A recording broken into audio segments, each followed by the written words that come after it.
Hello. Hello. Welcome. Thank you. I'm so pleased to have you here today. Thank you for having me.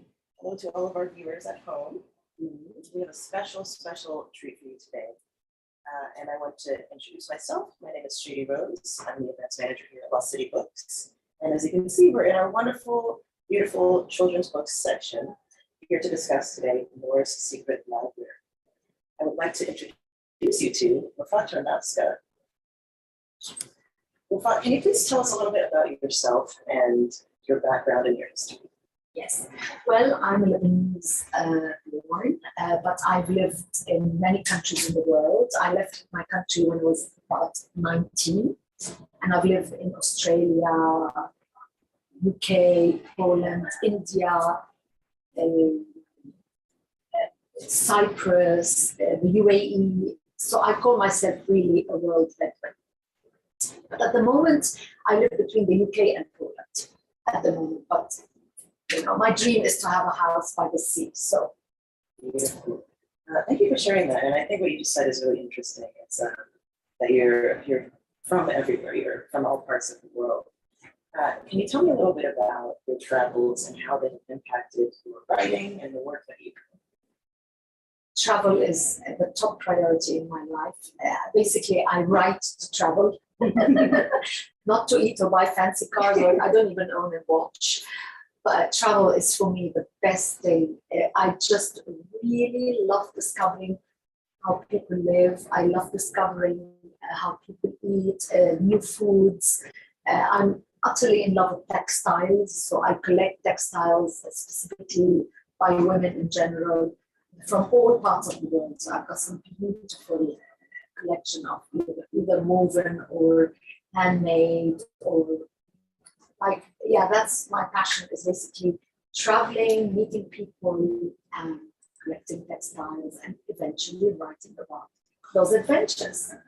So my books are very much a bridge between East and West. So, you know, I know very much about the East because I grew up there, and I'm a language teacher and I'm a translator from Arabic to English. So I find that there is a bit of misconception about this part of the world, and I try and make people open their minds a little bit more about the truth. I say to everybody, the Middle East is a bit like a millefeuille, you know, this French pastry. It's like, it's multi-layered, you know, and surprisingly delicious if you get into it. And of course, it's frightening in some ways, but I think that's a really beautiful way to put it. Yeah. Multi-layered and sometimes delicious. Yes. Can we talk a little bit about some of the people that you have met in these travels and how their stories kind of have had an impact on you? Yes. So you spoke about specifically the textiles, specifically from women. That's really interesting. Yes. Let's hear a bit more about how those people have had an impact on you. I admire anybody who spends time doing things with their hands, because I'm not very clever with my hands. I'm just a good cook. That's about it. But I can't even sew a button. Poor husband, he has to beg me to sew a button. So I really admire people who are good with their hands. And I admire excellent cooks. I don't have that much patience for, sometimes I love gardening, but I'm basically very much a words crafts person. So I love spending time with words. And what I love when I'm meeting people is I love remembering names.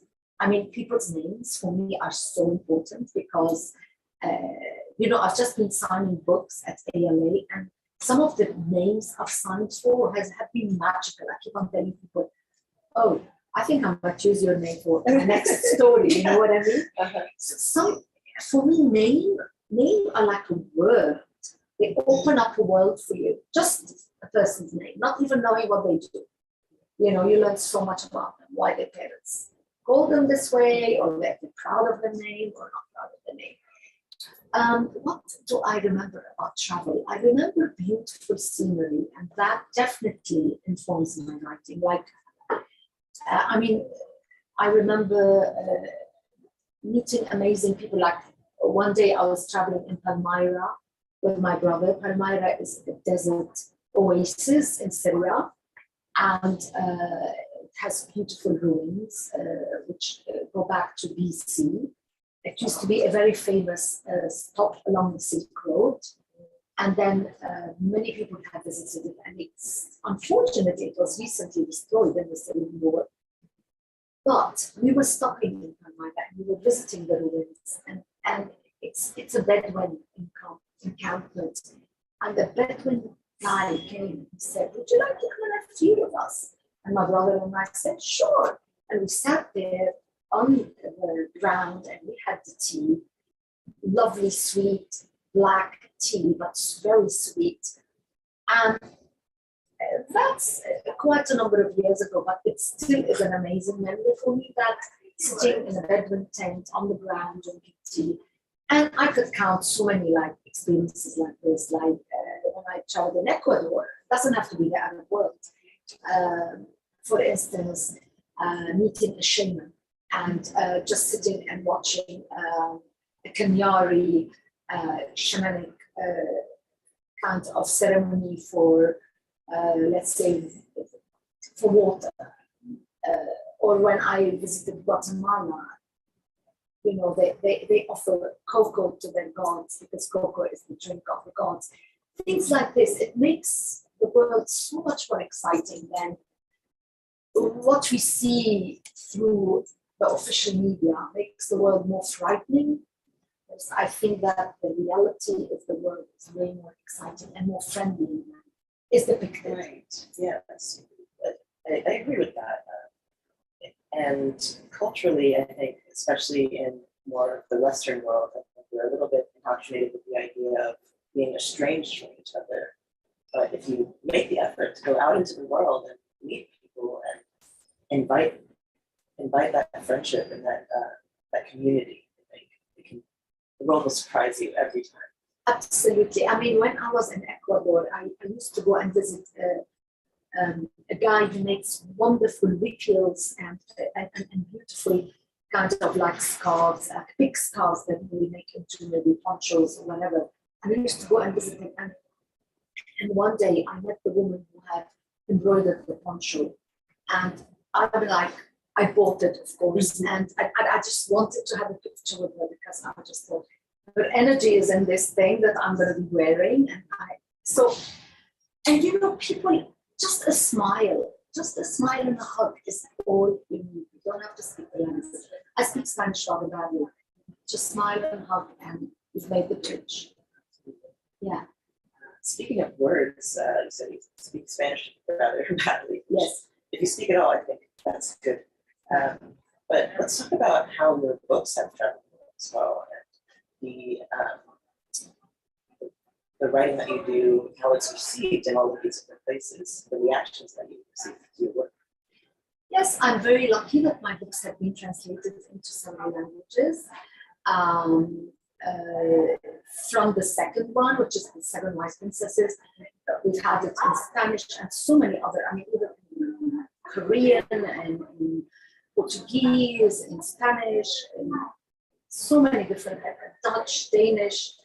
I love it when my books get translated because that's my dream, that this book will be translated #1 in Spanish, Italian, and Polish. That's my dream list of translations.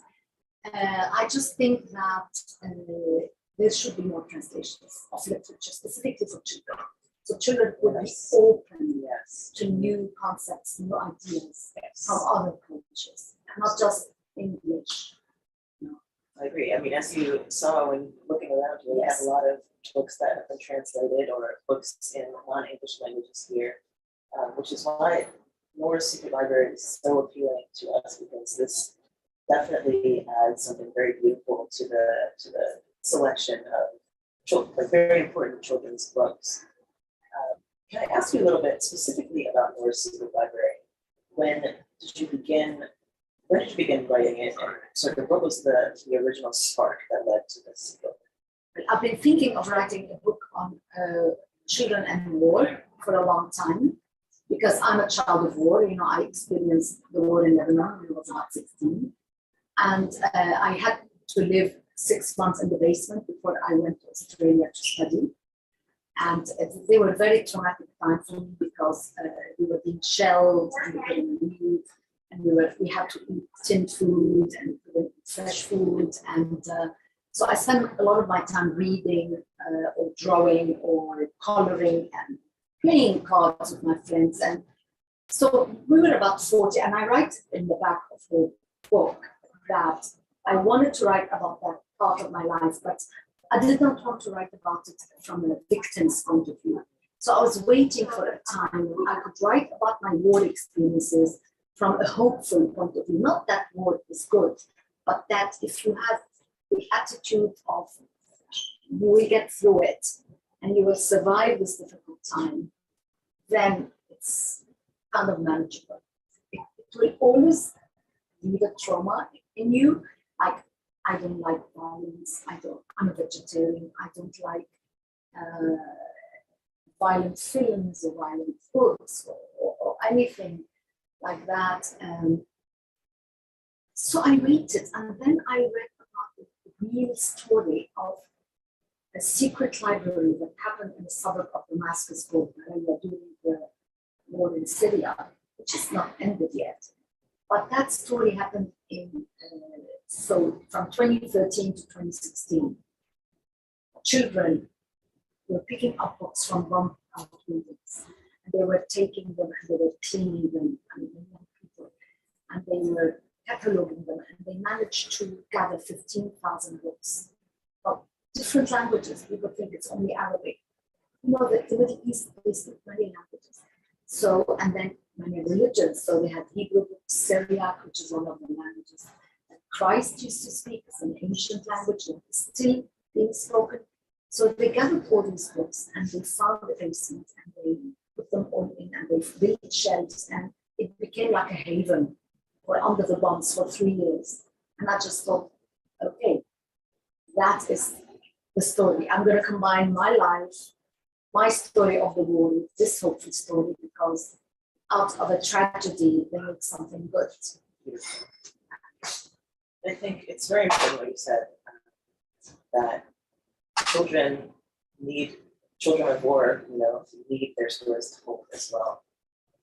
They do need to feel that recognition of their experiences, as well as some reassurance that their resilience will eventually pay off. The survival is possible. So thank you for that and for sharing the amazing background of this story. I would like to, if you would, invite you to read it for us today. Yes, I'd like to read it. By the way, some people say, my God, did you write it just before the Ukraine war? No, it was written in 2019, and by the time we edited it and added the matter and got the illustrations, COVID happened. And with COVID, everything was stopped for a little while because we couldn't ship things, we couldn't print things. Right. And then, so it just happened that it came out at the same time as the Ukraine, but I did not write it because of the Ukraine. It's been cooking for a while in my mind. Perfect. Like many of my projects take a little bit of time to cook. So yeah, I might show from time to time here. So that's the first page. It's basically Damascus. So I exchanged lots of notes with the illustrator because she's never been to Damascus. She lives in Jerusalem. So I wanted to tell her a little bit, because I had been a lot to Damascus as a child. It's only 3 hours away from Beirut. And so my mother used to take us to go and shop for cotton and spend the day there. So it is a very familiar city to me. There was a girl named Nour who lived in the city of Damascus, which was described by those who loved it as the fragrant place. In Arabic, it's fayha. Apricot and cherry orchards surrounded it like a sweet scented belt, while rose perfume filled its streets. But one day, the city began to lose its fragrance because war was knocking at its gates with its smelly tanks and noisy guns. Nour's name means light in Arabic. It was indeed perfect for a girl whose face was as round as the moon, whose eyes were as bright as stars, and who brought joy to everyone she knew. The person Nour loved most in the world after her mama, which is mommy in Arabic, and Baba, daddy, was her cousin Amir. Amir means prince in Arabic. And you know, prince, you've got a famous prince, singer, who was like a brother to her. When they finished their schoolwork, Nour and Amir would climb trees, play hide and seek, and jump over puddles. So here is the story where they are doing all these things. And this is very much based on my childhood in the village when we went in the summer, you know, just climbing trees and jumping puddles. Nour is Nour. Yeah. When they finished their schoolwork, Nour and Amir would, they loved reading adventure stories about detectives. They wished they could find treasures and go camping, have picnics and solve mysteries like the characters in the books. This is based on the fact that I loved reading and Blyton as a child, the famous 5 and Secret 7, which are out of print nowadays, but they were very, very famous in my time.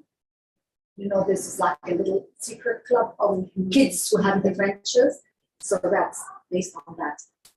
They dreamed most of all about having their own secret society, a club just for their friends. Nour and Amir looked for a meeting place for the secret society down the winding alleys of their ancient city. Damascus is 2,000 years old. It's one of the most ancient, continuously inhabited cities in the world. I mean, there are older cities, but they stopped being inhabited. So I wanted, and the alleys can be so tight that there's a street, right? If you put your hands like this, it's just that wide. Definitely no car can go. Yeah. So, you know, I wanted to give that. Way for the people. Yeah, exactly. To walk in. It's very much a pedestrian. So they decided who should be invited and even invented a secret handshake. After months of planning, they were ready, and the secret society of Damascene 7 would meet in the storeroom of Baba's bakery. Invitations went out to 5 carefully chosen friends, along with a secret password. Baba promised to make his famous yellow saffron cake covered with almonds for the occasion. That saffron cake is based on my favorite cake when I was a child. When my mom used to give us pocket money for the week, I would go to the bakery and buy like half a kilo, and I'd eat one piece every day, you know, hide it from my brother and sister so they will not eat it. But that is my favorite cake, which you can Google it and find the recipe for Spoof, SFOUF. It's a vegan cake. So you can make it rather easily. So I wish there was a space for the recipe at the back. But anyway, I love that cake very much. It's yellow. The morning of their first meeting, Nour woke up to the sound of planes circling overhead. Moments later, shells exploded, shaking their windows. "What's happening?" cried Nour. "I think the fighting we've seen nearby has spread to our part of town," Mom said, watching the sky through the window. "We need to stay inside and wait for the fighting to stop." And here I've got Nour and her mother's looking through the window, and you notice now things get dark outside because they are starting to be destroyed, and whereas inside it's still colored. And the other thing which I'd like the viewers or listeners to see is that the mother's wearing trousers, because I wanted her to wear trousers, because the reality is, although you got a veil, it doesn't mean you don't wear sexy jeans. You know what I mean? But people think that you're veiled, you're going to wear dowdy clothes. Right. It's not true. You can be supremely sexy and wear a veil. So yeah, I wanted that. And that cat is basically based on my son's cat, which is called Titi. And Titi is a favorite cat in our family. It's based off the Nefertiti, who is the Queen of Egypt, an ancient Queen of Egypt. So, and she's a tabby like this one. So yeah, this is, and you know, this hair is mine. Yeah. So there are little things in there. Okay. Details from your life. From my life. Yeah. It's very wonderful. Thank you. Let's stop, asked Nour, and this is where I put in some of my beliefs for the listeners. When people talk and try to work out the differences, answered Mom, because I believe I have witnessed so many wars in my life, you know, that fighting will not solve any problem. It's only when people just sit and talk and decide, okay, we compromise, win-win, sign an agreement, the fighting is not. But killing everybody is not the answer to a problem. Will that happen today? Asked me, thinking of the secret society password she stayed up late to memorize. No, said Mama, not today. In the meantime, we need to keep safe in Ali's basement. And we've got the father, of course, reading the newspaper and drinking his tea, but this is a very important part of the book. It's the basement, the life in the basement, because this is based on my experiences in the war in Lebanon, where we were like 40, so 12 families spending weeks and nights in the basement at night, because a lot of the fighting happened at night.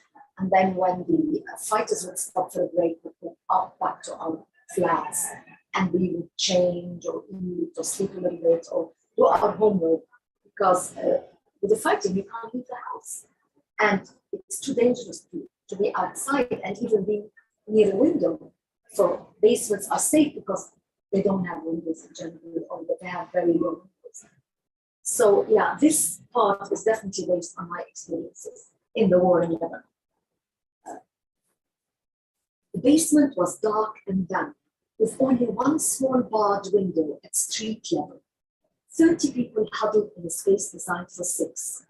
When the electricity was cut, people read books and newspapers by flashlight or candlelight.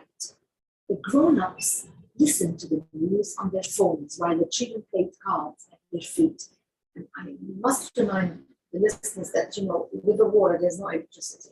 So you have to be careful about your phone battery, because it doesn't last that long.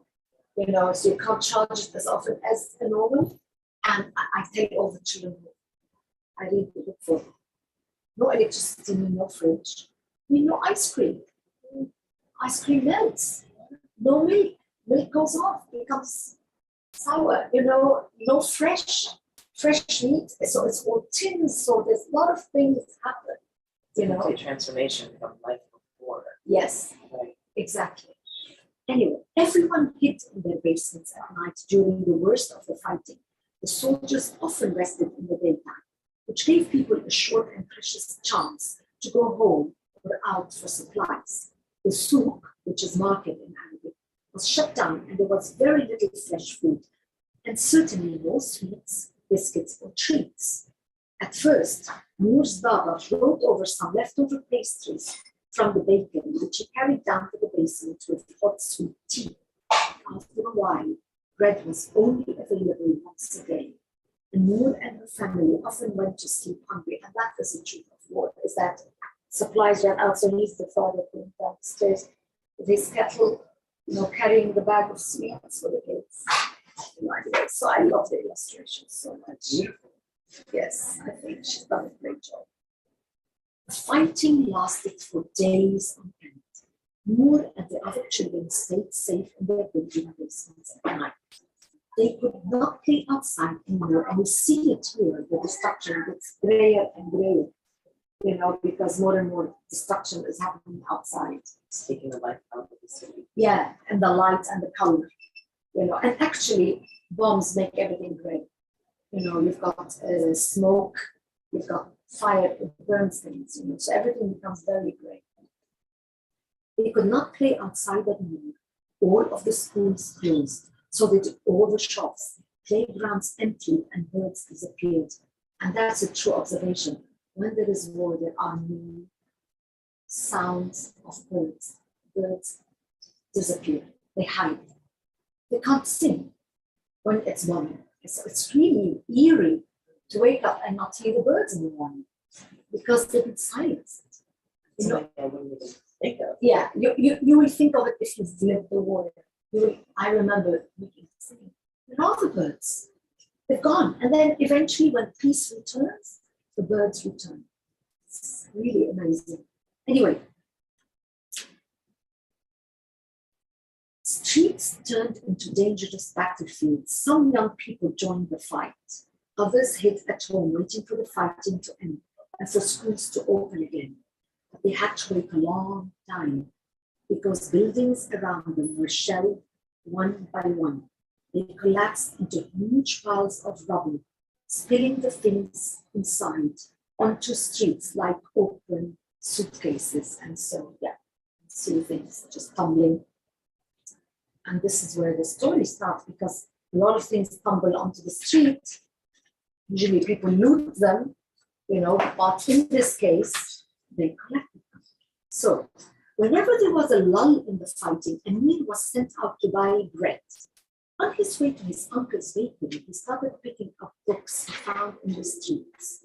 He brought them home and divided them into dusty piles according to subjects. When he told his friends about them, he started picking up books too, while they were out to buy supplies. And he got Amir on his bicycles with a bundle of books at the back of the bicycle. He's making sure that nobody's following him. Here it shows all sorts of things fallen in the streets, from musical instruments to clothes to kitchen utensils, whatever. What are you going to do with all of these books? Asked Nour. Your bedroom is full of them, and they're spilling everywhere, into the hall and dining room. My friends and I started collecting them, he answered, but I don't know what to do with them. Why don't you create a secret library? He whispered. We could start a reading club for everyone. That's a great idea, cried Amir. Shh, he looked around. First thing we need is a secret location. Is this our new secret then? Amir whispered. Nour smiled. It's our new secret. I love this one very much, where they are, planning to build the library, and while the parents are there, so yeah, that gives an idea of what happens here.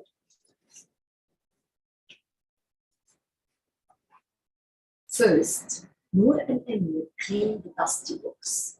Nour was amazed by the stacks of volumes Amir and his friends found in the rubble, each one different. Every book was like a person wanting to belong, with a unique personality and soul. It felt safe and wonderful to be surrounded by books, from floor to ceiling. Like here, big books, small books, thin books, fat books, some were in Arabic, some in foreign languages, like English, Armenian, Greek, French, Hebrew, Syriac. These are the populations in Syria. You've got Armenian refugees, you've got ancient Greek refugees. So the world of book is wonderful, Nour thought, looking at the piles of books around her, like a galaxy full of stars. Some are shinier than others. Together, they make the sky sparkle. Amir and Nour found an empty basement in a half-destroyed building. A couple of families lived on the floors above.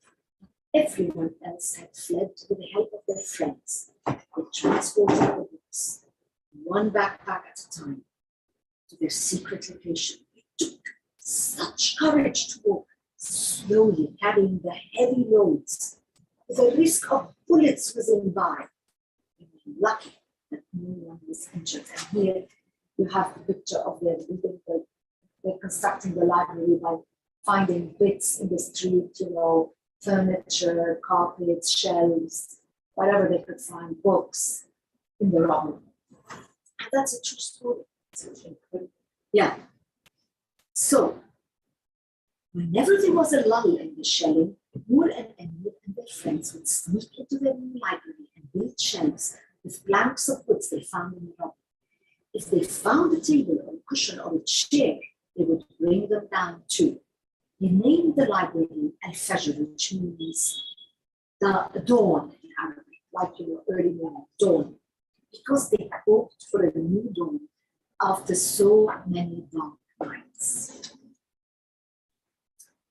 This is one of my favorite illustrations because I want to, before I read about it, I want to ask you, what do you think this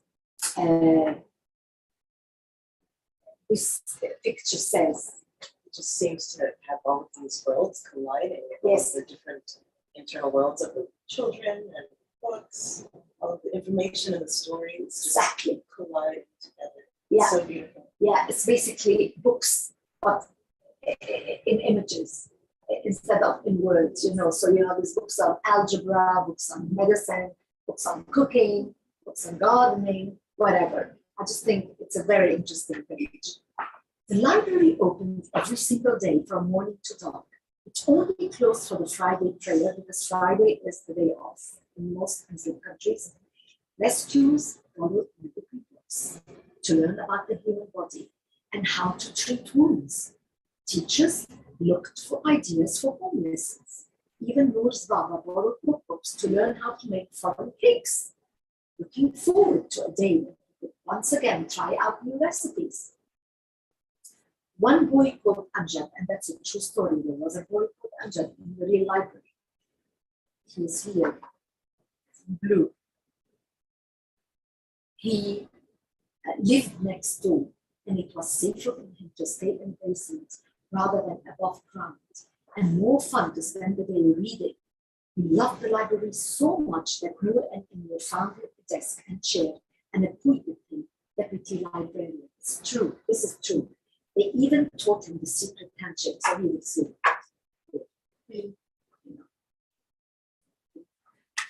So yeah, Amjad is definitely in the picture. As word of the secret library spread, more people helped gather books. From backpack to backpack and carload to carload, the library grew and flourished. It grew to thousands of books, all gathered from abandoned apartments by brave volunteers. Now, I'm going to ask you, how many thousands do you think they managed to?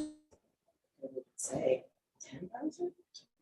Very close to the real number, 15. They gathered 15,000 books from the bottom. See, that to me represents the power of hope and young people working together. Exactly. Because they decided to just collaborate on this beautiful community project to offer to the people who are suffering through these incredibly tough times. Exactly.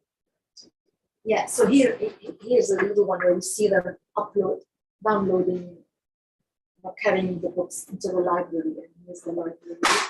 And that's the father with his kettle. He follows everybody with his tea, which is very normal. You drink lots of sweet tea or sweet coffee in the Arab world. Well done, my darling, said Baba to Nour. Your library has become a shining light because Nour means light. I'm so proud of you, and he gave them both a big hug. Girls and boys, young and old, soldiers and civilians. What is it about books that brings them all here? Nour sighed. I guess reading keeps everyone's minds busy, she said. Books don't fight with each other like people do. So look, are they fighting?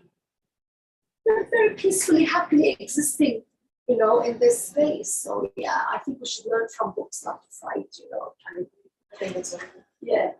And here, I forgot to tell you, this is Fajr in Arabic. The illustrator doesn't know how to write Arabic, so she asked me, how do you write it? So I typed it for her, and she reproduced it. It's an Arabic script, yeah. It's very sweet. all of the small details in the illustration are just beautiful. Yeah, this is my utter favorite page of the book. It's a very hopeful ending. For years, Nour and Emir's hidden library remained the best kept secret in town. The children talked to their books, and their books listened to them. Their secret library had become a safe port in a sea of war. The hope it brought carried them from the darkness of destruction into a bright new dawn. And so here you see how the sail is made of books, and the books are flying. It's like freeing your mind like birds. But this one in particular, I mean, as if she's tapped into my subconscious, because it's the first time I do a project with her.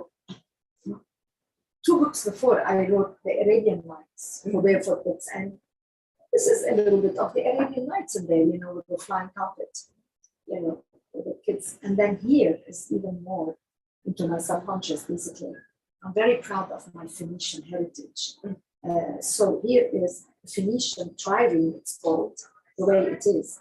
And here in the ancient days, which is 2000 BC, Phoenicians used to have animal heads at the front of the ships to frighten the sea monsters. So it could be a dragon, it could be anything proud and strong here on the prow.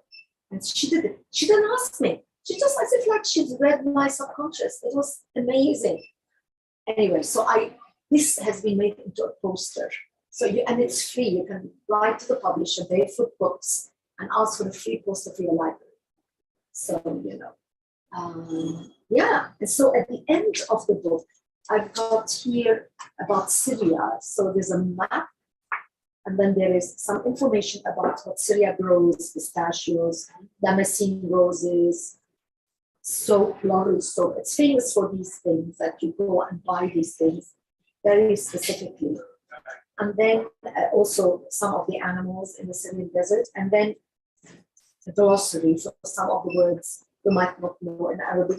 But even more importantly, as far as I'm concerned, and I very much wanted that, was about ancient libraries in the Middle East that have been destroyed historically. The earliest one is 7000 BC, which is a Mesopotamian, which is now Iraq, which was not made of paper books, but of clay books. It belonged to one of the kings. So there are 2 libraries here, clay, then a couple of library papyrus, and then eventually only the last 2 were paper. Because paper was late to be, it was discovered in China, but the Arabs brought it over and started writing books on paper, which disseminated books.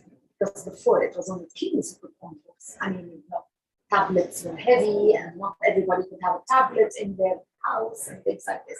Papyrus was expensive, and the parchment was expensive. So only paper made books available to everybody. Yeah. So I wanted that a little bit, and then here is a little section about the real library of the Raqqa, which is that suburb of Damascus. Culture and war, how war destroys culture, as we've seen now in the Ukraine. This is my experience in the war as a child, a young teenager, I should say. And then the illustrators who had lived in Romania in her childhood under communism, and she also suffered from lack of books and importance of books. And finally, last but not least, I dedicated the book to all the children of war, wherever they may be. Between the pages of a book is a wonderful place to be.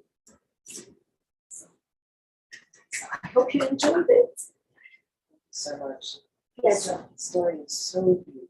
Thank you. And it's so personal. It touches on the experiences that you've had, and it also invites consideration for children of war, who I think are so often overlooked or forgotten. And the real life story that this is based on is such a beautiful display of heroic action, because I think it's more heroic than words to cultivate peace by creating a library and creating a peaceful environment. And that is such a powerful form of resistance to the forces of war. I think that this book teaches that lesson very well. Thank you. Thank you for having me, for liking my book. It means a lot to me, because, you know, there is opposition about teaching children about difficult subjects, because people want everything to be rosy. But I tell educators and teachers, you know what, children are way more clever than you think they are. Certainly. They're way more aware. They are aware there's a war in Ukraine. Even if you don't, the parents are watching the news, the children are passing by, they're seeing the war. You know, so war, and the problem with a lot of the books written for children is a lot of the books written on war are about Second World War. It's like the war stopped. there's not many books on the current wars, whether in Africa or whether in the East or whether in Bosnia or whether in now Ukraine. No, it was all about the Second and First World War. So I think it's good to have these discussions with children. Yeah. Can I ask you as well, looking at this illustrator, it feels as if she captured so perfectly the emotions, the colors, the attitudes of the characters. What was the process like working with this illustrator? You said it was the first time that you worked together. Yes. Well, Barefoot is very, very good at publishers. They always send me the proofs and ask me whether I like this or don't like this, or ask me, tell me, can you send some things to the illustrator, because they don't want to make cultural faux pas, so make sure, there was lots of back and forth. Basically, I would say, let's say for the mother, I did not want the shadow. I mean, it's like, not because we live in the Arab world, like I live in the Arab world and look, my hair is not covered, but there are people who cover, and there are people who wear jeans, and then I don't wear jeans, I wear flowing things. So, it's way more free than people think it is. Yes. And I did not want the stereotyping, in the book. So, that's what I like about it. And she's so open, So I sent lots of pictures of Damascus, how it looked like, so to inspire me. She's inspired by Gauguin, whom I love. The colors of Gauguin. I can see that. Yeah. He was known as the fauve, and fauve is these colors, the reddish and the browns, because in French, fauve means the animal. It's like the lions and sort of natural world. Yes. So, well, Ellie, you did an amazing job. If you're watching today, yes. I'm so enchanted by this. I really am. Thank you. Yes. I would love to ask you one last question. Yes. The impact that this book has had on children. Have you had the opportunity to watch the way that this book is absorbed when a child is reading it or being read to? How does it feel to watch those emotions happen? Yeah, I've done a few sessions of children in libraries. It started off in the UK.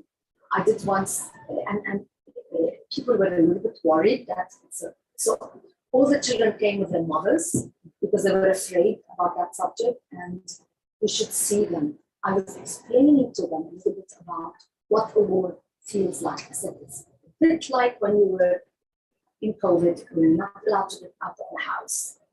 And but instead of a bomb, it was a virus. So kind of thing. And then telling them you couldn't go out and play in the street, you couldn't. So you couldn't do shopping as much as you wanted. It's a bit like this, and they get it. And kids ask me so many questions. This is one. Another one, I did this Zoom with one of the universities in America, and one lady just recently, not yet of the name.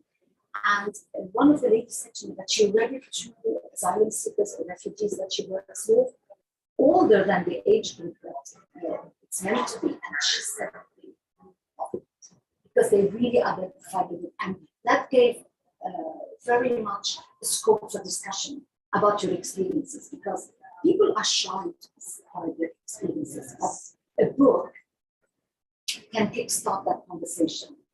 And so, yeah, I've had so many, I've spent now 2 days at ALA signing books with librarians, and everybody said, oh my God, I know people who the parents are so happy that you've written this, the children are so happy. So the librarians are very, very happy that this exists now, because they see that there's a demand for it.